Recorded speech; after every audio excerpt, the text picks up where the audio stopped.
Hello students, आज हम लोग करने वाले हैं चैप्टर नंबर 6। चैप्टर नंबर जो 6 है आपका, उसका नाम है extensions of the two variable linear regression model. So basically हमने जो दो वेरिएबल का रिग्रेशन फंक्शन पढ़ा है अब तक, उसके ही एक्सटेंशंस हैं हमारी, वो पढ़ने वाले। तो सबसे पहले हमारे दिमाग में आ जाना चाहिए, जैसे ही यहाँ पे बोला जा रहा है two variable linear regression model, it means Y I is equal to क्या हो जाएगा, beta 1 beta 2 x I U I. So this is a two variable linear, जहाँ पे हमारे पास सिर्फ दो ही वेरिएबल है, एक्स और वाई। एक्स को हम क्या बोलते हैं, एक्सप्लेनेटरी वेरिएबल या फिर independent variable.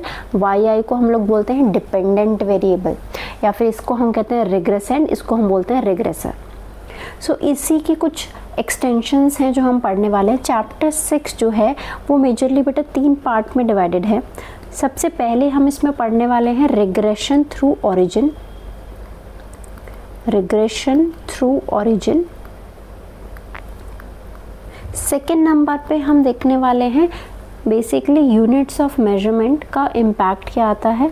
So units of measurement. और तीसरी चीज़ हम इसमें देखेंगे functional forms.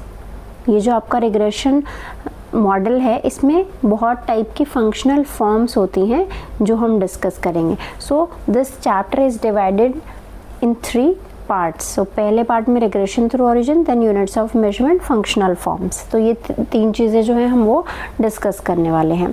So let's start with the first one, जो कि क्या कहता है, रिग्रेशन थ्रू ओरिजिन। अभी तक हमने जो भी मॉडल पढ़ा है, हेडिंग है हमारी रिग्रेशन थ्रू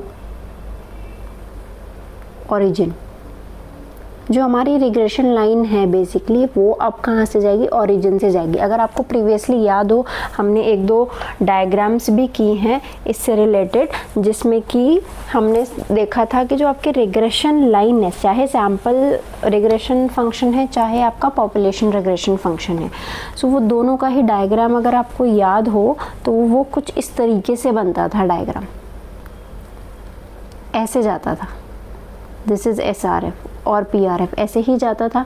सो यहाँ पे ये this term was intercept term और आपका एक स्लोप हो जाता था, राइट। तो ये आपका बीटा 1 होता था और स्लोप इसका क्या होता था, बीटा 2, इसका इस लाइन का स्लोप होता था। आपकी इक्वेशन जो है, जो बनी है, that is y I is equal to beta 1 plus beta 2 x i plus u i. इसमें बीटा 1 क्या इंटरसेप्ट है, बीटा 2 क्या है, स्लोप है, राइट। सो इसको हम रिग्रेशन थ्रू ओरिजिन नहीं कहते हैं। रिग्रेशन थ्रू ओरिजिन कुछ आपकी जो लाइन होगी वो यहाँ से स्टार्ट होगी, इसका मतलब आपकी लाइन ओरिजिन से स्टार्ट होगी और इस तरीके से जाएगी। जब लाइन ओरिजिन से स्टार्ट हो रही है तो इसका मतलब क्या है, आपके पास इंटरसेप्ट टर्म मिसिंग है, इंटरसेप्ट टर्म नहीं है।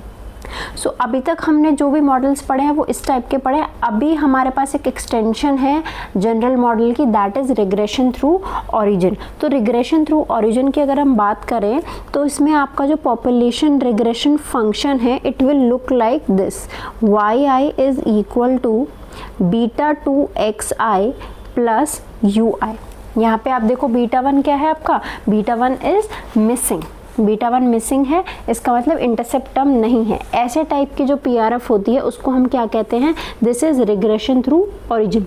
सो यहाँ पे इन दिस इंटरसेप्ट टर्म जो है आपकी, विच इज बीटा 1, वो क्या है, वो 0 है। इसीलिए हम इसको क्या नाम देते हैं, रिग्रेशन थ्रू ओरिजिन। इसको हम रिग्रेशन थ्रू ओरिजिन बोल देते हैं। अब हम नेक्स्ट हमारा काम क्या है, how do we estimates model. अब जो पहला वाला मॉडल था उसको भी हम एस्टिमेट कर रहे थे। टिल चैप्टर 5 हमने क्या किया, पहले हमने PRF पढ़ा क्या होता है, उसके बाद हमने पढ़ा SRF। उसके बेस पे बेसिकली व्हेन वी आर, देखो एक बार हम देख लेते हैं अब तक हमने क्या प्रोसेस किया है। हमने सबसे पहले पढ़ा एक पॉपुलेशन रिग्रेशन फंक्शन होता है, ठीक है।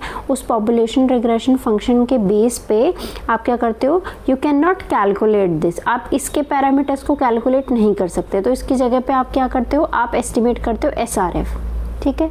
तो ये यहाँ पे हमने लिया था इंटरसेप्ट वाले टर्म वाला, राइट। फिर SRF लिया, SRF में आपने लिया कि yi hat is equal to β1 hat plus β2 hat xi plus ui hat, right.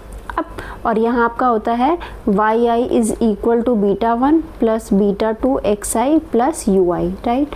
अब मुझे β1 निकालना है तो मैं β1 हैट निकालूंगी, β2 के लिए β2 हैट और इसके लिए ui हैट, एस्टिमेटर्स हैं।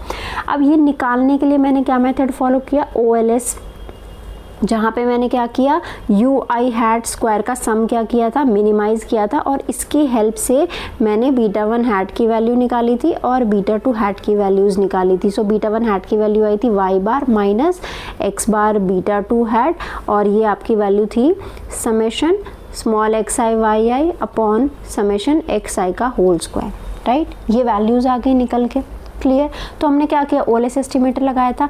नाउ ये हमने सब किया था व्हेन हम इंटरसेप्ट टर्म वाला PRF ले रहे थे।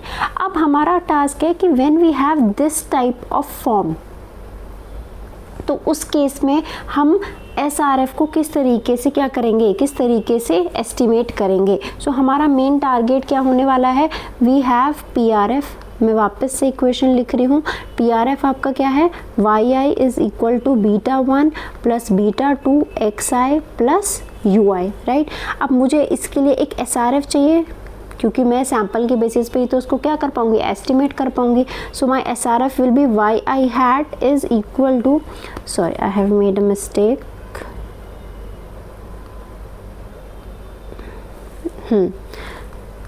PRF जो है मेरा वो आपका है yi is equal to β2 xi plus ui, क्योंकि हम यहाँ पे बात कर रहे हैं रिग्रेशन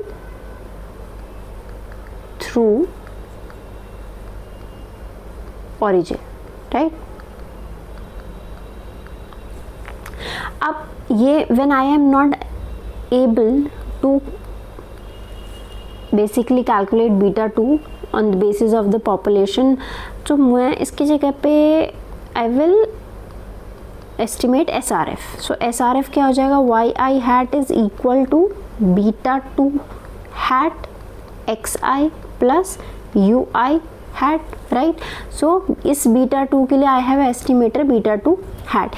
तो जैसे हमने अभी प्रीवियस जो हमारी ये है PRF वाली इक्वेशन, यहाँ पे मैंने क्या किया, यहाँ पे β1 हैट β2 हैट कैलकुलेट किए हैं ना, उसी तरीके से मुझे यहाँ पे तो कैलकुलेट करना पड़ेगा β2 हैट। सो यहाँ पे भी क्या किया जाएगा, आप अप्लाई करोगे, we can apply OLS, ordinary least square method. Same वही प्रोसेस होगा यहाँ पे, you need not do the proof, जो कि हमने पिछले वाले चैप्टर में किया था। यहाँ पे इस चैप्टर में उस प्रूफ की रिक्वायरमेंट नहीं है, सबको आइडिया है कि क्या क्या स्टेप्स हम फॉलो करते हैं, बहुत ईजिली प्रूफ कर सकते हो, but it is not permissible in our syllabus to do it for your exam point of view, तो हमें करने की ज़रूरत नहीं है। बट किसी को अगर ऐसा लगता है कि मुझे निकाल के देखनी है values, so they can do it. So basically अगर हम देखें OLS निकालने के बाद, I will get β2 hat as summation capital XI capital YI upon capital XI square, ये यहाँ पे आई β2 हैट की वैल्यू।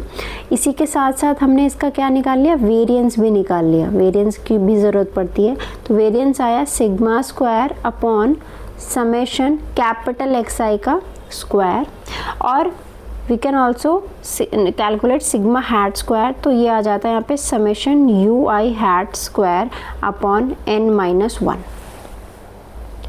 ये मेरी वैल्यूज़ आ गई। ये सारी वैल्यूज़ जो निकाली है मैंने, ये मेरी किसकी हैं, रिग्रेशन थ्रू ओरिजिन। अगर मैं रन करती हूँ with the help of SRF, तो मुझे जो वैल्यूज़ मिलेगी β2 हैट की, वेरिएंस ऑफ β2 हैट और सिग्मा स्क्वायर हैट, इसकी वैल्यू ये सारी मिल जाएंगी मुझे। अच्छा ठीक है, हम ये सब क्यों कर रहे हैं, इसके पीछे एक रीज़न है। अब यहाँ पे ना बहुत नॉर्मल लग रही होंगी चीज़ें, बट आपको अभी शॉकिंग तब लगेगा।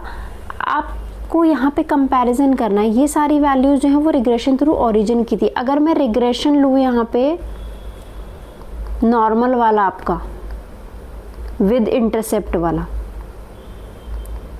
जिसमें कि आपके पास इक्वेशन थी y i is equal to β1 plus β2 xi ui, ठीक है, ये इसकी PRF थी। और SRF क्या है, y i hat is equal to β1 hat plus β2 hat xi plus ui hat. यहाँ पे जब हम इससे OLS एस्टिमेटर लगा के β2 हैट की वैल्यू निकालते हैं तो β2 हैट की वैल्यू होती है यहाँ पे summation small xi yi upon summation small xi का whole square, right. Variance of β2 अगर जब हमने निकाला था तो it was sigma square upon summation small xi का होल स्क्वायर, और सिग्मा हैट स्क्वायर की value summation ui hat square upon n-2। Now you can see the difference. अब दोनों फॉर्मूले में डिफरेंस देखो क्या है। ये आपके थ्रू ओरिजिन वाला रिग्रेशन का β2 हैट है और ये इंटरसेप्ट वाले का β2 हैट है। डिफरेंस यहाँ पे ये है कि यहाँ पे हमने कैपिटल वैल्यूज़ ली हैं और यहाँ पे क्या है, आपकी स्मॉल वैल्यूज़ हैं। स्मॉल x किसके बराबर होता है, capital X minus x bar. Small xi capital xi minus x bar के बराबर होता है, और यहाँ पे हम कैपिटल xi ही ले रहे हैं। वेरिएंस में देखो क्या डिफरेंस है, यहाँ पे स्मॉल xi है, यहाँ पे आपका कैपिटल xi है। और यहाँ सबसे बड़ा डिफरेंस आपको देखने को मिलेगा when your variance is not known, तो आप उसको क्या करते हो, एस्टिमेट करते हो सिग्मा हैट स्क्वायर के बेसिस पे। तो यहाँ फॉर्मूला आता है summation ui hat square upon n-1। n-1 क्यों, क्योंकि यहाँ पे आपके पास एक ही पैरामीटर है β2 जो कि आपको हटाना है, जो कि कंस्ट्रेंट है, लेकिन यहाँ पे आपके पास दो पैरामीटर्स होते हैं β1 हैट और β2 हैट, इसलिए यहाँ पे n-2 आता है। सो हमें इन दोनों का जो डिफरेंस है वो, सबसे पहले तो ये जो डिफरेंस हमने देखा है ये फॉर्मूले का डिफरेंस देखा है, β2 हैट का फॉर्मूला वेरिएंस और इसका जो है सिग्मा हैट स्क्वायर का फॉर्मूला, दोनों के बीच में क्या डिफरेंस है ये हमें पता होना चाहिए। क्योंकि देखने में तो दोनों सेम लग रहे हैं, बस कैपिटल और स्मॉल लेटर का डिफरेंस है, बट वो बहुत बड़ा डिफरेंस है क्योंकि हमें पता है यहाँ पे स्मॉल लेटर जो है which is equal to xi minus x bar. Next आते हैं इन दोनों के बीच में और क्या क्या डिफरेंसेस हैं। बेसिकली जो with the intercept term raw sum of, हमने क्या किया है in the model with the intercept term absent we use raw sum of square and cross product, but intercept वाले मॉडल में हम क्या कर रहे हैं, एडजस्टेड ले रहे हैं। सो इसका एक क्या करते हैं, एक टेबल बनाते हैं इसके डिफरेंस की, दोनों की क्या है।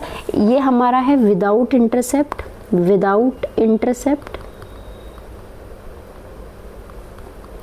और एक मेरे पास है with intercept.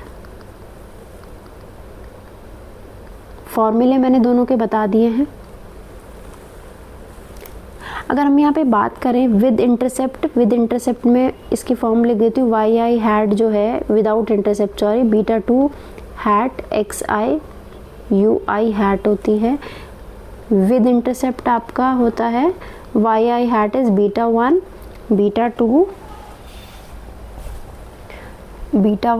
β2 hat xi plus ui hat, ठीक है। ये होती हैं आपकी इक्वेशंस। लेट्स स्टार्ट की डिफरेंस क्या है। सबसे पहला विदाउट इंटरसेप्ट जो टर्म है वहाँ पे हम यूज़ करते हैं raw sum of squares.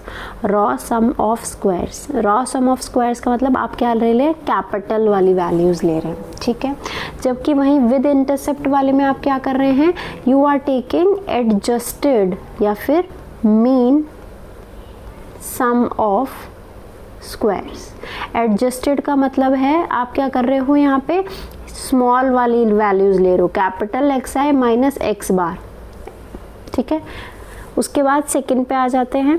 Degree of freedom की अगर बात करें, डिग्री ऑफ फ्रीडम जो कि हमने सिग्मा हैट स्क्वायर के लिए निकाली थी, यहाँ पे आप जो डिग्री ऑफ फ्रीडम यूज़ करते हो वो आपकी होती है n-1, क्योंकि एक ही वेरिएबल है इग्नोर करने के लिए या फिर कंस्ट्रेंट लगाने के लिए।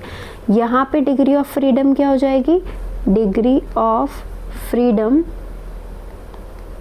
आपकी हो जाती है n-2, क्योंकि दो पैरामीटर्स हैं। उसके बाद नेक्स्ट टर्म अगर हम डिस्कस करें तो वो नेक्स्ट है आपका बेसिकली ये हो गया क्लियर।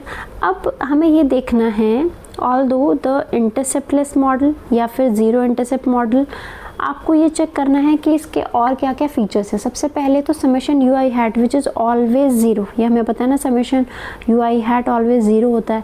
लेकिन जहाँ आप विदाउट इंटरसेप्ट की बात करते हैं, आपका summation U I hat is not equal to zero, need not zero, basically need not be zero. ज़रूरी नहीं है कि ये ज़ीरो आ जाए, आ भी सकता है, नहीं भी आ सकता, कोई कंपल्शन नहीं है। जबकि जब विद इंटरसेप्ट वाली जो टर्म है वहाँ पे हमेशा आपका यू आई हैट जो है वो किसके बराबर आएगा, उसका सम किसके बराबर आएगा, ज़ीरो के बराबर आएगा। नेक्स्ट जो प्रॉपर्टी है वेरी इंपॉर्टेंट, वो प्रॉपर्टी ये कहती है आर स्क्वायर क्या होता है, कोफिशिएंट ऑफ डिटर्मिनेशन होता है। आर स्क्वायर जो है which is always non negative, non negative होता है ना। इस वाले मॉडल में हमने क्या पढ़ा था, आर स्क्वायर आपका क्या होता है, it is always non negative, ये हमेशा नॉन नेगेटिव होता है। लेकिन जैसे ही आप इस वाले मॉडल में आते हैं, विदाउट इंटरसेप्ट वाले मॉडल में, यहाँ पे R square can turn out to be negative. Basically r square can turn out to be negative, आ सकता है नेगेटिव। सो बेसिकली ये जो r स्क्वायर है यहाँ पे, it is not appropriate for this model, it is not appropriate for this model, क्योंकि negative are square का तो कोई सिग्निफिकेंस ही नहीं होता है। नेगेटिव आर स्क्वायर की कोई सिग्निफिकेंस नहीं है, हमारा कोई मतलब नहीं है उसको लेने का। सो बेसिकली आप क्या करते हो उसमें, when it is not significant, तो आप इसकी जगह पे ना स्पेशली विदाउट इंटरसेप्ट या फिर रिग्रेशन थ्रू ओरिजिन वाले केस में आप रॉ आर स्क्वायर निकालते हो। रॉ आर स्क्वायर का आपका फॉर्मूला क्या होता है, समेशन एक्स आई वाई आई का होल स्क्वायर, ये रॉ वाले सम है, समेशन एक्स आई स्क्वायर और समेशन वाई आई स्क्वायर। आप रॉ आर स्क्वायर निकालोगे और आपका जो ये रॉ आर स्क्वायर है ये बेसिकली फॉलो करता है यही वाला रिलेशन। रॉ आर स्क्वायर जो है आपका, it is greater than 0 and less than 1, so it is not direct. और हाँ, ये जो रॉ आर स्क्वायर है it is not directly comparable with R square, जो हमने ये विद इंटरसेप्ट वाले टर्म में पढ़ा है, हम यहाँ पे कंपेयर नहीं कर सकते। सो बेसिकली बिकॉज इसके अलग फीचर्स हैं विदाउट इंटरसेप्ट के, तो हमें बहुत ध्यान से दोनों मॉडल को स्टडी करना होता है। हमें देखना होता है कि हमारा कोई एग्जाम्पल इस मॉडल के थ्रू तो नहीं एक्सप्लेन हो रहा विदाउट इंटरसेप्ट टर्म के साथ, तो देखना पड़ेगा। उसका आर स्क्वायर हम कंसीडर नहीं करते, उसमें हम क्या निकालते हैं, रॉ आर स्क्वायर कैलकुलेट करते हैं। तो ये सारी चीज़ें हम ध्यान रखेंगे जब भी हम कोई भी क्वेश्चन करेंगे, मॉडलिंग करेंगे, तो ये देखना है कि हम किस तरीके से उसको बेसिकली कौन सा मॉडल हम फॉलो करेंगे। ध्यान, क्योंकि विद इंटरसेप्ट अलग तरीके से चलता है, उसका बीटा टू हैट की वैल्यू अलग आती है, विदाउट इंटरसेप्ट अलग तरीके से चलता है। सो ये चीज़ आपको क्या रखनी है, दोनों चीज़ें आपको ध्यान रखनी है।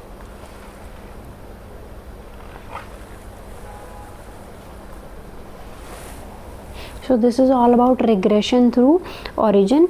आप इसका क्वेश्चन भी मतलब बुक के पीछे आप देख सकते हो, you will get the question, and this is all for this topic.